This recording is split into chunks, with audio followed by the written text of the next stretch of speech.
أهلا وسهلا فيكم ببرنامج حوار المدينة من إعداد وإخراج إليو سليمان. اليوم معنا دكتور بشير الياس المرشح لرئاسة المجلس البلدي في ميفوق والقطارة ورئيس لائحة الأمل والعمل. بالبداية أهلا وسهلا فيك دكتور بشير. شكرا لكم، شكرا على الاستضافة وأهلا وسهلا فيكم بميفوق. خبرنا أكثر عن لائحة الأمل والعمل، شو بتفرق عن باقي اللوائح؟ نحن عم نخوض انتخابات المجلس البلدي بميفوق والقطارة لهالسنة، وبميفوق في عنا لايحتين عم يتنافسوا على هالمجلس البلدي. نحن ضمن لايحة اسمها الأمل والعمل، لأنه كلنا بنتأمل انه بضياعنا وببلدنا يصير الوضع احسن، بنتامل بالكهرباء، بنتامل انه تصير بيئه نظيفه، بنتامل بالطرقات، بنتامل بالتعليم، بنتامل بس الامل وحده ما بيفيد. منشان هيك عندنا العمل يلي رح يقرن بالامل، ونشتغل عمليا تنحقق كل اهدافنا. هاللايحه الميزه اول شغله انه نحن 12 مرشح على ذات اللايحه جايين كفريق متجانس نشتغل. ولا واحد منا كان قبل بالمجلس البلدي جايين برؤية جديدة بمشروع جديد. طبيعي هاللايحة بتمثل بأعضائها كل العيال بميفوق القطارة يلي تركيبة اللوائح بتفرض تمثيل هالعيال، وبنفتخر بهالشغلة، عيال كريمة من ميفوق والقطارة. وكل هالأشخاص يلي موجودين يلي مرشحين على هاللايحة كان حدا من قبل من عيالهم بقلب المجالس البلدية السابقة، يعني صار عنا هيك بيقولوا عصفورين بحجر واحد. عنا شخص كان قبل المجلس البلدي بنتعاون مع شخص حابب يعطي بالمجلس البلدي. اللايحة فيها من كل الأعمار، فيها اندفاع الشباب، فيها حماس الشباب، وفيها خبرة أشخاص عندهم خبرة أكثر من 30 سنة بأشغالهم. دمجنا هالشغلتين مع بعضهم، ويلي بيظللهم أكيد حب ميفوق والقطارة تكون هاللايحة بالفعل هي لايحة الأمل لضيعتنا. وإذا وصلنا وإن شاء الله بنوصل على المجلس البلدي تكون بالفعل لايحة العمل تنحقق المشاريع يلي بنحلم فيها بضيعتنا. حضرتك مش بس طبيب كمان دارس إدارة ومالية بلديات، صح. قد ايه بتحس هالدراسة رح تساعدك بإدارة شؤون البلدية في حال فزت؟ هيدا من الطبيعي وقت الواحد بده يعمل بيخوض حيلا استحقاق او حيلا اختصاص. اول شيء بلش بالقصص النظريه، وانا من سنه عملت هالدبلوم بالجامعه الامريكيه اللبنانيه تحضيرا، لانه حابب فوت بالعمل البلدي بضيعتي، لانه بحب ضيعتي وعندي مشروع كمجموعه نقدر ننفذه. حبيت انه نبلش بهالدبلوم يلي علمني بالفعل اول شيء بالنظام وبالقانون كيف البلديات تدار، وماليه البلديات يلي هي اهم جزء من اداره البلديات كيف تدار. وعلمني صلاحيات، اهم شيء صلاحيات البلديه يلي نحن على طول بنقول انه البلديات ما عندها صلاحيات او منا قادره بظل الظروف. تعلمت انه لا، بلدياتنا قادرين يعطوا كتير، قادرين بتخطيط وبمشاريع وبتوأمة وبمساعدة وإلى آخره، وبعمل شفاف واضح بقلب البلديات بنقدر انه تصير بلدياتنا منتجة وفعالة. هالدبلوم النظري هو بداية لتأسيس لعمل لمشاريع عملية رح نبلش نحققها إن شاء الله بالست سنين الجايين. موضوع الكهرباء هو وجع الناس وخاصة بميفوق والقطارة، خبرنا عن مشروع الطاقة الشمسية اللي عم بتحضر له، وشو أهمية هالمشروع لأهالي البلدة؟ دور البلديات بالإجمال هي دور إنه تجذر أهل هالضياع بضياعهم. تا يبقى الشخص موجود بالضيعة لازم يكون عنده أرض، وهيدا اللي عم نشتغل نكفي حل الأراضي مع الرهبنة اللبنانية، ويكون عنده الحاجات الأساسية ليقدر يعيش بضيعته، منهم الطرقات، منهم الكهرباء، منهم المي، منهم بيئة نظيفة، الصحة يلي بخلونا نبقى بهالضياع. بمشروع الكهرباء كنا نسمع على طول ومن اول ما خلقنا ما في كهرباء وما لنا قادرين، والكهرباء ان شاء الله بتجي، وبنتامل تجي الكهرباء. أنا من 4 سنين وبشكل فردي وبدعم من أيادي بيضاء قدرت إنه نعمل بروجي بيلوت بحي عنا بالضيعة، أمن الكهرباء بطاقة شمسية مركزية لأكثر من 8 بيوت. قدرنا كمان أمنا أكثر من 200 لمبة بيشتغلوا على الطاقة الشمسية للأحياء الفرعية للطرقات الفرعية بالضيعة. ومؤخرا بحكم إنه أنا منسق القوات اللبنانية بمنطقة جبال قدرنا نجيب مشروع ونطلقه من جمعة بأحد البلدات بالمجاورة يلي هي بلدة حائل، مشروع لضيع وسط جبال جرود جبال يلي هي طاقة شمسية مركزية لكل ضيعة. أول ضيعة بلشنا فيها بلدة حائل، وهالمشروع طبيعي رح يمتد على كافة بلدات جرود جبال ووسط جبال، ومنهم أكيد ضيعتنا ميفوق والقطارة. حضرتك ناشط بالملف الصحي، وشو خطوات يلي اشتغلت عليها بهالمجال، وشو مخططك المستقبلي لدعم الصحة بالبلدة؟ هي تحصيل حاصل، يعني أنا طبيب بهمني موضوع الصحة ومشاريع الصحة، بهمني صحة الإنسان، بس بالمطلق صحة الإنسان هي من صحة المجتمع. ونحن ما لازم نشتغل بس وقت بيكون عندنا أمراض، لازم نشتغل على الوقاية. بتعرفي وقت بيكون عندنا مجتمع سليم ببيئة نظيفة خالية من الستريس، الشخص او يلي قاعد بالضيعه مأمن له كل شيء، صحته بتصير، صحه المجتمع بتصير احسن، بتنعكس ايجابا على صحه الانسان وبتخفف الامراض. بميفوق والقطاره وحتى بمنطقه جبال انا عندي يعني المام كبير بملف الصحه.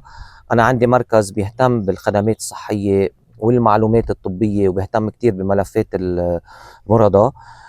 كمان من خلال اخر سنين وقت الازمه قدرنا نعمل بميفوق بطاقه صحيه استشفائيه للناس يلي عمرهم فوق ال 64 سنه، يلي بتغطي قسم من الاستشفاء لهالمرضى بحكم انه طلعوا تقاعد او ما عندهم استشفاء، وبحكم الوضع الاقتصادي.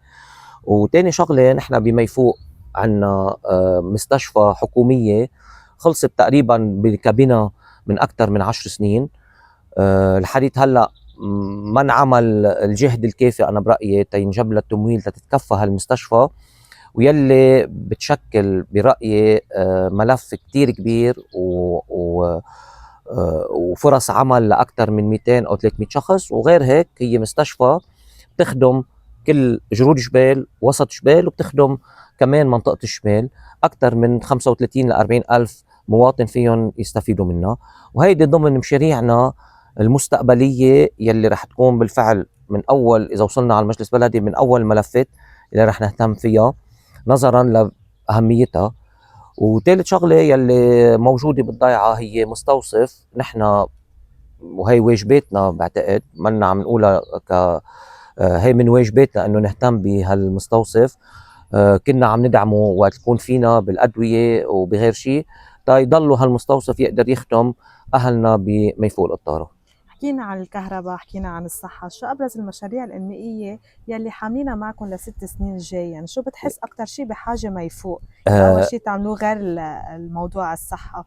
كل المواضيع الإنمائية رح نحط لها مشاريع ونبلش فيها، لأنه مثل ما حكيت أول شيء هي صحة المجتمع، وصحة المجتمع منا بالكهرباء بس أو عنا مشروع المي. نحن ضيعتنا اسمها ميفوق وأصلا بيجي من مي فوق، يعني بيجوا كانوا بعدهم حديث هلا بيجوا من الضيعة المجاورة بيعبوا مي من عنا قد ما عنا نبوعة. وفي بيوت يعني المفارقة في بعض بيوت أو ناس بميفوق ما عندهم مي. هيدا مشروع المي رح وش بلشنا نشتغل عليه مع اخصائيين تيكون عندنا مي بكل البيوت. في مشروع السياحه، واهم شيء السياحه الدينيه عندنا. شفتوا انتم هلا موجودين بميفوق، موجودين قدام مزار لمارشال اسمه الحصار، قد حلو هالمزار. وقد ممكن هالمزار نحن يجوا ناس كتير واكثر واكثر يتعرفوا عليه وياخذوا البركه منه. عندنا سيده اليج يلي هي مقر بطريركيه للبطاركه الاف السنين. عنا مخطط لسياحة دينية بالفعل تصير ضيعتنا ميفوق والقطارة بكل الدنيا، ويجوا أهل ميفوق القطارة يلي ما بيعرفوها، أصدقاء ميفوق القطارة يلي بريت ميفوق القطارة، والمغتربين يجوا يشوفوا قد عنا هالثروات بميفوق القطارة من طبيعة خلابة، من جو حلو، ومن كنايس وآثار دينية ومناطق حلوة. بدنا نحكي عن الشباب بميفوق والقطارة، شو الخطة لدعمهم وإشراكهم بالحياة البلدية والإنمائية؟ يعني بهالإطار أول شغلة بقول لك إنه نحن لائحتنا فيها مجموعة شباب كبيرة، وكانوا هالشباب إذا بدك منهم ما بيجوا كتير على ميفوق، ما بيعرفوا ميفوق، والتواصل معهم لقيت قديه حبهم وشغفهم إنه يرجعوا يفوتوا بالعمل بميفوق من خلال النادي، من خلال المجلس البلدي، تيرجعوا يتعرفوا على ميفوق. وهدفنا ضمن هالإطار إنه المشاريع اللي بنعملها بميفوق أول شيء يكونوا مشاركين فيها أهل ميفوق، نرجع نعطي أمل لشبابنا إنه ضياعنا، خاصة ضيعة ميفوق والقطارة يلي هي ضيعة بوسط جبال بعيدة 25 دقيقة عن المدينة، منا بعيدة بينسكن فيها، منا ضيعة كتير جبلية وصعبة إنه الواحد يقعد فيها بالشتاء. وهالشباب عندهم أراضي جدودهم هون، عندهم بيوت جدودهم هون، يرجعوا يعمروا فيها، يستثمروا فيها، يشتغلوا فيها، تا شوي شوي هالعيال ترجع على ضيعة ميفوق القطارة. بهالإطار بقول لك إنه أنا من 5 سنين كمان أطلقت مبادرة اسمها جذور ورؤية روتس اند فيجن. هالمبادرة بتجمع بين كل شيء عملوه أجدادنا، جذورنا بضياعنا، وبين رؤية شبابنا بهالضياع، يلي صار لها أكثر من 4 سنين عم تقوم بنشاطات ثقافية، اجتماعية، إنمائية، بيئية بهالضيعة.